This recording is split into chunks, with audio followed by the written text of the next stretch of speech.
A flor é a estrutura reprodutiva das plantas angiospermas. É nela que ocorre a produção de gametas, o encontro entre eles e a formação do embrião, que, como estamos falando de plantas, é a semente, que de encontro a um substrato propício irá germinar e dar origem a um novo indivíduo. Para que esse encontro de gametas aconteça, a planta conta com a ajuda de alguns mediadores que levarão um gameta de uma flor a outra. Esse processo todo é chamado de polinização, e esses mediadores são os agentes polinizadores, que podem ser abióticos, como o vento ou água, ou bióticos, que são animais como as abelhas, borboletas, moscas, mariposas, besouros, morcegos e pássaros. A atração de um grupo específico de animais para a polinização está associada a características específicas de morfologia, de cor, néctar, odor e orientação das flores. Todas essas adaptações fazem parte da síndrome de polinização daquela planta. As plantas que possuem uma síndrome de polinização voltada a atrair a atenção dos pássaros são chamadas de ornitófilas. As flores das plantas da espécie Lotus maculatus, por exemplo, são verticais, avermelhadas, sem odor e possuem um néctar muito apreciado por beija-flores. Essas são as chamadas adaptações florais, que nesse caso estão relacionadas com a polinização por pássaros. Sobre as adaptações florais, nós temos 4 aspectos para observar. O primeiro engloba os mecanismos de atração. Um néctar abundante e uma exibição floral vívida atraem pássaros para as flores. Elas podem ter apenas pétalas vermelhas, mas também podem combinar cores contrastantes, como azul, amarelo e verde. A Strelitzia regine, conhecida como estrelícia, apresenta uma exibição marcante de laranja e azul. O segundo grupo de adaptações são os mecanismos de exclusão. Aqui, a flor mostra algumas características que afastam visitantes que podem interferir na polinização e roubar seu néctar. As pétalas da Hippomopsis agregata dificultam o pouso dos insetos, mas não prejudicam o acesso dos beija-flores ao néctar. A terceira adaptação são os mecanismos de proteção, que protegem as estruturas florais contra aves que são grandes e potencialmente destrutivas. Uma forma comum de proteção é o fortalecimento mecânico da flor pela formação de tecido de esclerênquima ou de colênquima em várias partes da flor. Por último, existem os mecanismos de polinização, que são as organizações das estruturas florais adaptadas à morfologia do corpo das aves.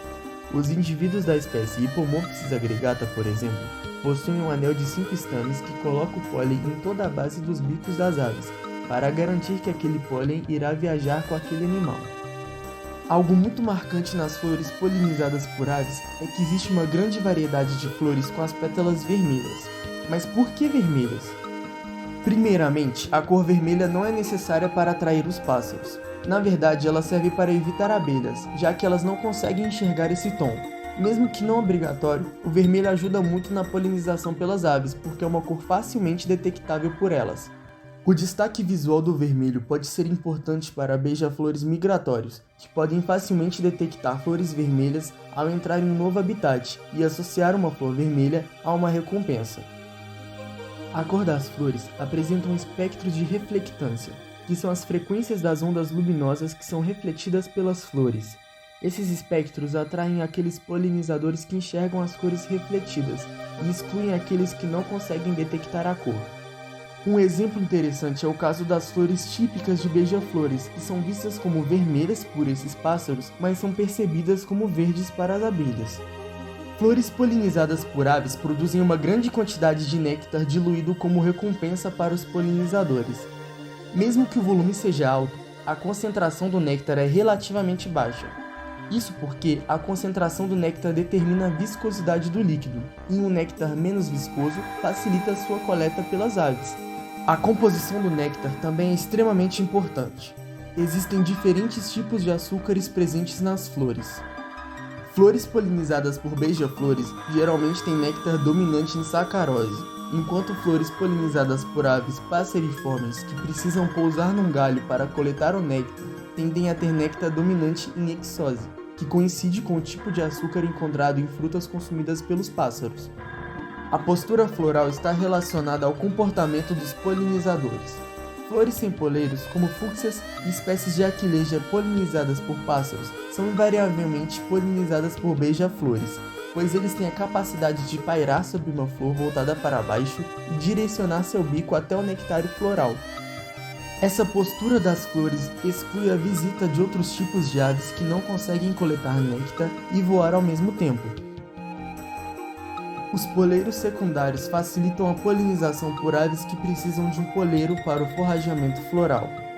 As plantas da espécie Babiana ringens formam caules de inflorescência robustos completamente estéreis, funcionando exclusivamente de apoio para o pássaro-lua. Aves muito grandes podem destruir as flores na busca de insetos e néctar. Por essa razão, muitas flores apresentam estruturas resistentes de proteção das peças florais. Na Strelitzia regine, sua flor possui partes florais bastante cartilaginosas e robustas, para se manterem inteiras depois de serem exploradas por aves polinizadoras.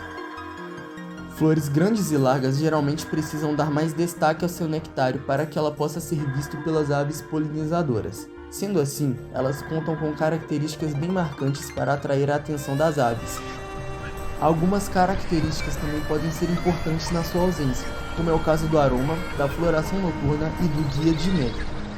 Um grande número de aves possuem um olfato pouco aguçado, e dessa forma, flores polinizadas por pássaros não precisam exalar um perfume tão forte. Como os pássaros polinizadores atuam de dia, não há necessidade das flores serem noturnas. Por mais que as visitas de pássaros a flores tenham sido observadas em várias espécies avulsas em famílias diferentes, existem apenas 3 famílias de pássaros que evoluíram como grandes especialistas em flores. A Trochilidae, formada pelos beija-flores, a Nectarinidae, com os papa-açúcar e outros representantes, e a Melifagidae, com os melifagídeos. Os beija-flores visitam as flores pairando, e por isso não há necessidade de poleiro. Essas flores costumam ser longas e dependuradas. Esses pássaros têm bicos altamente especializados para a alimentação de néctar, mas isso não significa que alguns insetos não façam parte do hábito alimentar deles. Os nectarídeos, da família Nectarinidae, formam o principal grupo de aves polinizadores na África e na Ásia. Os melifagídeos são polinizadores muito importantes de famílias de plantas como Ericácea, Mirtácea e Proteácea na Austrália. A polinização por pássaros é bastante comum em regiões tropicais e subtropicais relativamente sazonais, pois as flores e o néctar estão disponíveis o ano inteiro para sustentar pássaros que têm o néctar como fonte principal de energia. Outros grupos importantes incluem os papafigos americanos nas Américas do Norte e do Sul, os traupídeos na América tropical e os tentilhões nas Ilhas Havaianas. Na África, os olhos brancos formam outro grupo importante, assim como as açucareiras sul-africanas. As aves podem ser importantes polinizadores em ambientes onde os insetos têm uma baixa densidade populacional, como em ecossistemas de alta altitude, ambientes secos, ilhas isoladas onde a colonização de insetos tem sido pobre e quando as condições climáticas são adversas, em que polinizadores, como as abelhas, estão inativos. O comportamento de pairar é encontrado principalmente em beija-flores, mas também está presente em algumas famílias de passeriformes. Ao pairar, os pássaros coletam néctar sem pousar na planta. Por outro lado, as aves que se empoleiram pousam em caules, hastes de folhas, galhos e botões de flores, para que eles consigam alcançar e explorar de forma adequada as flores. Plantas herbáceas baixas podem ser polinizadas por pássaros que pousam no chão e geralmente orientam suas flores verticalmente eretas. Entre as aves, o forrageamento de flores por empoleiramento é mais comum e envolve menos adaptações especializadas do que o forrageamento pairando no ar. O comportamento das aves é importante para determinar a natureza da interação entre pássaro e planta. Os beija-flores podem ser divididos em 2 grupos, os eremitas e os não eremitas, e essa diferença é importante para a polinização. A maioria dos eremitas tem bicos longos e curvos e uma tendência a se alimentar de flores com corolas longas e curvas. Os não eremitas têm bicos curtos e retos e uma tendência a manter territórios, favorecendo a autopolinização das plantas. Espécies de plantas do gênero Heliconia possuem uma diversidade de flores que é relacionado com o tipo de beija-flor que visita essas flores. Aquelas espécies que são polinizadas por beija-flores eremitas geralmente têm flores com corolas longas e curvas e crescem abaixo do dossel da floresta, onde a luz é limitada. Já as espécies de helicônia visitadas por beija-flores não eremitas possuem corolas curtas e retas e geralmente são encontradas em clareiras de florestas ou ao longo de rios com luz abundante. A polinização por pássaros é comum nas plantas com flores e parece ter evoluído muitas vezes.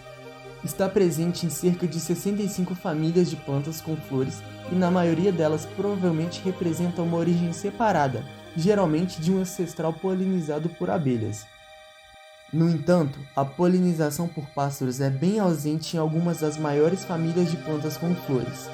Em Asterácea, por exemplo, apenas o gênero sul-americano Mutizia é polinizado por aves. Por outro lado, existem alguns grandes clados nos quais a polinização por pássaros é particularmente comum, como na ordem de Monocotyledôneas zingiberalis.